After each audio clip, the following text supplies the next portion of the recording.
Baik, saya langsung saja ke Dr. Makian Jibril selaku Satgas COVID-19, juru bicara Satgas COVID-19 Jawa Timur. Dokter, bagaimana berkaitan dengan skenario terburuk atau skenario yang dipersiapkan oleh pemerintah Provinsi Jawa Timur, terutama pasca Idul Adha?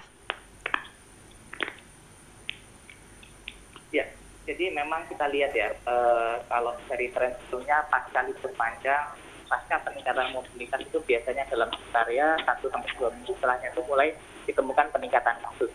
Nah ini yang memang harus kita waspadai karena COVID ini kan punya masa inkubasi. Setelah ada peningkatan mobilitas, terus habis itu ada paparan, maka paparan itu bisa menular ke yang lainnya. Nah selama ini kita sudah mempersiapkan yang namanya satu karantina terpusat di kabupaten maupun kota masing-masing di Jawa Timur.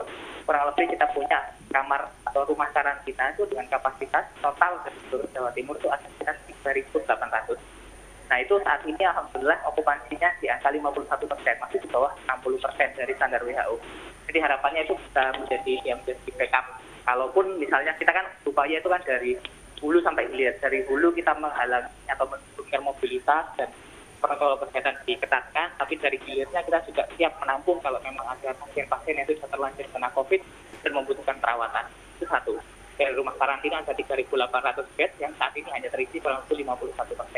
Terus yang kedua dari rumah sakit rujukan, kita sudah melakukan ekspansi, mulai dari satu ada rumah sakit darurat lapangan di Madura itu di BPWS yang saat ini alhamdulillah kapasitasnya 400 itu sebenarnya hanya terpakai sekitar 20%-an. Terus habis itu di rumah sakit rujukan seperti Sutomo, kemarin sudah diresmikan juga oleh Ibu Gubernur, kapasitasnya ditambah 200 untuk HCU maupun isolasi biasa. Terus beberapa rumah sakit seperti di RSAL, terus habis itu di Surabaya juga ada rumah sakit lapangan tembak. Jadi semua juga berlomba-lomba meningkatkan kapasitas dari perawatannya. Sembari kita juga memberikan support buat pasien-pasien yang isoman. Kita sekarang di Pemprov Jawa Timur telah menyediakan refill pengisian oksigen gratis yang bisa diakses di website kita info COVID-19 sebanyak 500 meter kubik per hari, baik di Surabaya, Sidoarjo, dan Gresik. Yang nantinya itu insya juga akan menjadi support untuk pasien-pasien yang memang menjalani isolasi mandiri. Baik, dokter, berkaitan dengan keterisian rumah sakit atau tempat tidur di rumah sakit, apakah sudah menunjukkan tren penurunan dari sebelum PPKM darurat ini diberlakukan? Ya, kalau untuk keterisian rumah sakit relatif datar ya. Jadi kemarin itu kalau nggak salah masih for isolasi biasa itu sekitar 81% dan ICU masih 83%. Jadi kita selama PPKM darurat ini, kalau sebelum PPKM itu sempat naik dari awal-awal sebelum lebaran itu kalau nggak salah bahkan 30% ya, sampai katanya di ICU itu pastinya 31 atau 2. Terus tiba-tiba naik dari 30% itu naik dari 80% sejak awal PPKM dan sampai sekarang masih mendatar untuk rumah sakit rujukan. Untuk rumah karantina memang alhamdulillah menurun ya, dari 60% sekarang jadi 51%. Dan rumah sakit darurat lapangan juga masih relatif mendatar, antara sekitar 70% sampai 65%. Jadi ini masih terus harus ditingkatkan supaya rumah sakit ini tidak penuh. Jadi dari semua level harus kita hentikan penyebaran COVID-19. Baik, dokter, apa yang ingin Anda sampaikan di perpanjangan PPKM level 4 atau perpanjangan PPKM darurat ini untuk warga Jawa Timur? Apa yang ingin Anda sampaikan?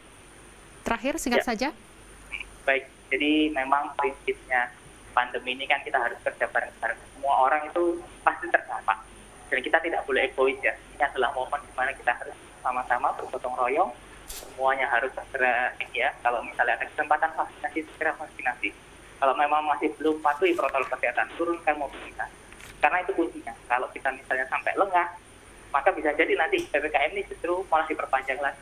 Kita lihat kasus di Jawa Timur ini dalam 3-4 hari ini sudah mulai agak turun secara kumulatif ya.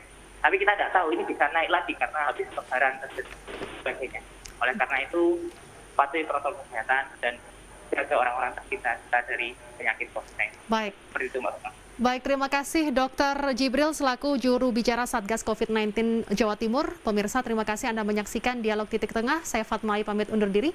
Terima kasih atas kebersamaan Anda. Sampai jumpa, sehat selalu. Matur nuwun, Fatmai.